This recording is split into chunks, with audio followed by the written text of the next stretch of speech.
funny thing about retirement plans. 401ks. 401ks are the only product, period. The only product that Americans buy that they do not understand. None of you bought your lawnmower because you didn't understand what the lawnmower does and how to operate it, right? No, you all know how to do that. None of you bought a car because you didn't understand what that thing does, right? But the 401k is the only product, because it is a product, make no two ways about it, that Americans buy and they have no understanding of what it is. They don't know the price or the quality of their 401k. How many of you know what your 401k talks? How many of you know what your 401k costs you? Seriously. How many of you know the quality of the 401k provider or the funds? Again, probably less than 1% of you. Plus, and I was just gonna say, Chris, and that's another thing. Like when you have a 401k, you're limited to, what funds that 401k provider allows you to pick. And financial advisors are the same way. A lot of people are like, no, this guy's managing my money and whatnot. But no, I mean, I worked for Ameriprise Financial, which was American Express Financial Advisors at the time, and they were transitioning, but we couldn't sell other, outside funds or steer people. Like we had to pick what funds Ameriprise offered to their clients that we could pick from. So it wasn't even like we were really going in the best interest of the client because we were so limited in what we could actually recommend. So now let's really look at what that 401k is, because no one understands it. Nobody understands the dangers. Very few of you, if any of you, are reading the prospectus, which holds all the answers to what I'm about to show you. And somebody had mentioned Vanguard, and I love that they mentioned Vanguard. Now, listen, I might be beating up on mutual fund companies right now, but I will tell you, I have a tremendous amount of respect for the gentleman who started Vanguard Funds. Vanguard Funds is an indexed fund family. That's all they have is indexed funds, okay? With the lowest fees, quote, well, some would say nowadays it's not, but they used to have the lowest fees in the industry on mutual funds. So Vanguard, if you have them, you're a little bit better than what I'm about to show you. So here we go. Let's talk about fees. Mutual fund fees. How many of you have a variable annuity? You don't have to even tell me because I know you're probably embarrassed or you just have no idea what you have. I used to sell a lot of variable annuities. You know why I sold variable annuities? I was told to. You know why else? Steven, did you ever sell those things at Ameriprise? Yeah. They Why did we sell them though? What was the biggest driving force that our brokers and our consultants told us? What was the big thing after they told us how sweet these shitty vehicles were, but how they painted this great picture? What was the last thing they would always tell us? Well, they tend to pay for it. Yeah. You get paid a big old rip, right? A big old commission. 4%, 6%. Absolutely. So think about that. The advisor takes your money, rolls it over from that old 401k from that old job, moves you into a variable annuity. They know they're getting paid 4, 5, 6, maybe even 7%. Do the math, folks. On 100,000, that's 4,000, 5,000, 6,000, $7,000. How many of you would be okay making that by suggesting a product? But what they don't realize is how much they're hurting their client, because annuities are the worst of every one of these we're going to talk about.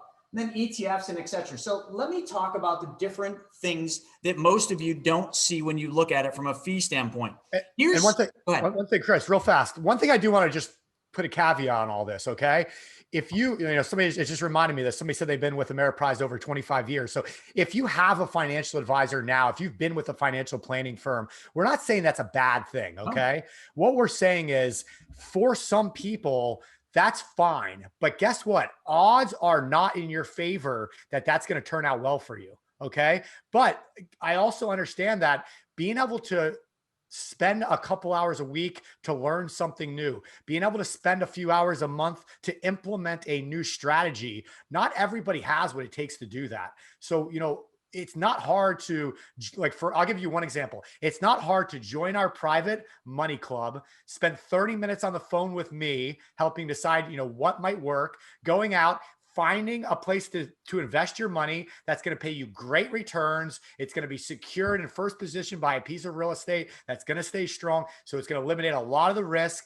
It doesn't take a lot of time to do that. You stick the money in there, whether it's a retirement account or whatever, and it's going to sit there for the next 3, 4, 5 years and you're good to go. You don't even have to think about it again. But it took 3 to 5 hours of education and implementation to set that up for the next 35 years. Not everybody's willing to do that. So I just want to say that, if you don't mind taking the risk of, hey, let's hope that this works out for me, or let's hope that my financial advisor has my best interest in mind. Hey, it works out sometimes, right? But if you really want to make sure that you're going to be able to live the life that you want, then those are the ones that we want to work with. Those are the ones that we want to keep on these trainings. We want you coming back every week. We want you to join us for our 3-day trainings, because you're the ones that we want to work with that are willing and understand that. So I just want to throw that caveat out there real quick. Very important. Very important. So, back to the fees, because I'm not done pissing you off yet. Like I'm just warming you up. I'm prepping you. I'm like getting you ready for what's coming.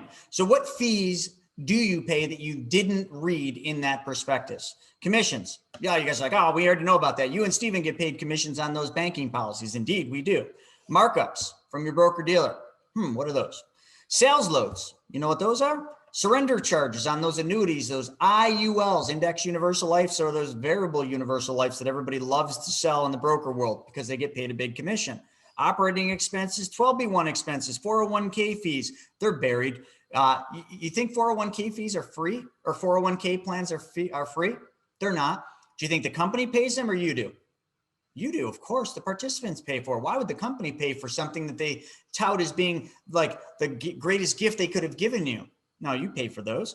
M&E expenses. You guys know what those are? VA fees, investment advisory fees, management fees. I could keep going, but I'm just getting bored of even saying it. All of those. And what do those actually look like? What do those impact your portfolio? Well, let's look at it. Here's the examples of compounding fees on a $100,000 portfolio over 20 years. I just did simple math. $100,000 portfolio over 20 years. And again, there's my disclosure, folks. You guys want to see this? All this information I'm about to give you came from the SEC.gov website. There's the sheet that I pulled all this off. I even printed it out in color because I was taking this stuff serious. So here we go. If you had zero fees, which you can't invest money, anyone know how to invest money without any fees? It's pretty impossible, right? So this is unlikely, but 100,000 is what you started with. Over 20 years, if all you made is 4%, and I conveniently picked 4%. Why? Because that's what these privatized banking policies pay you up to this year. How many of you remember from prior times of us talking about these privatized banking policies paying you a guaranteed 4%? You guys all know that, right? 4% guaranteed. How many of you know that that ends at the end of this year?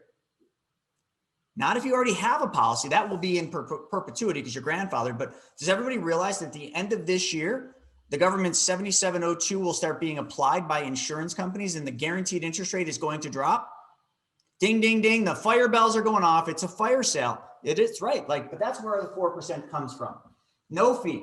So your money, your 100 grand would have grown to 222,000 over 20 years at 4%. Not bad. Not bad, right? You went from 100 to 222. You didn't have to work any harder. Your money just grew at 4%. But I already told you it's pretty much impossible to invest your money, make a return consistently and persistently every day in the markets, okay, and do it with no fee. So let's just look at fees. 0.25%. This would be like maybe an ETF, okay, or maybe one of the really good index funds at Vanguard. Maybe it's 25 basis points. Your 100 would have grown to 210,000. So which means over that 20 years, you spent $12,000 in fees. And some of you are thinking, well, that's not too bad, Chris. Man, I wouldn't mind 25 basis points. But what was the future earning potential of that 12,000? Don't forget that. Remember, each year, actually each quarter or monthly sometimes, that fee comes out, which means you have less and less money growing. So even at a 0.25 basis point, you lost 12 grand plus whatever that 12 grand would have grown to. But let's keep going. How about 50 basis points, 0.5%? If you paid on your mutual fund, which I don't know many mutual funds except for index funds that pay or charge 0.5. And also too, when you are told, oh, the expense charge is 0.25, you're like, oh, cheap one. Don't forget to read the prospectus. Don't forget about the 12B1 fees, the broker markups, all the things mutual funds do that aren't in your best favor, but make them the most amount of money. Let's not forget about those. 0.5%, 200 would have grown, or I'm sorry, your 100 would have gone to 200. You gave up $22,000 in the future earning potential on 22. But Now let's get to what's realistic. How many of you have had an advisor, because I know this is what I charge, that charges you 1% management fee? And then they take that 1%, let's just assume that's the only thing you're paying, which it wouldn't be. You'd pay 1%, plus you'd probably pay a separately managed account fee, plus you'd pay the mutual fund fees, plus the 12B1 fees. Okay, I'm going on and on. Stephen's going to fall asleep if I keep going with the fees. But just 1%, your 100 would have grown to 180. That's a $42,000 haircut, plus the ability for what that $42,000 could have made. This is what you're taught to do, folks. Who's winning? If you earned a 7% return, let's get away from the 4. If you earned a 7% return on your money and you paid a 2% fee, and just so all of you know, except for you Vanguard folks, most of you are probably paying 2% or more. Any of you that have variable annuities, sorry, it's north of 2%. I don't know. Stephen, you ever do a variable annuity that was less than 2%? No. That's right. 2%. So we're just going to figure 2%. You know who came up with this right here? Not me. The founder of Vanguard. This is direct from his mouth. I just wrote it down. If you made 7%, you paid a 2% fee over 50 years. Over 50 years. I know it's a long time. You could break it down any way you want. You lost 2/3 of your portfolio. How many of you think 2/3 is a lot of money? Because if you don't, man, oh man, we have a lot more work to do if that's what you think. You would have lost 2/3 of your money.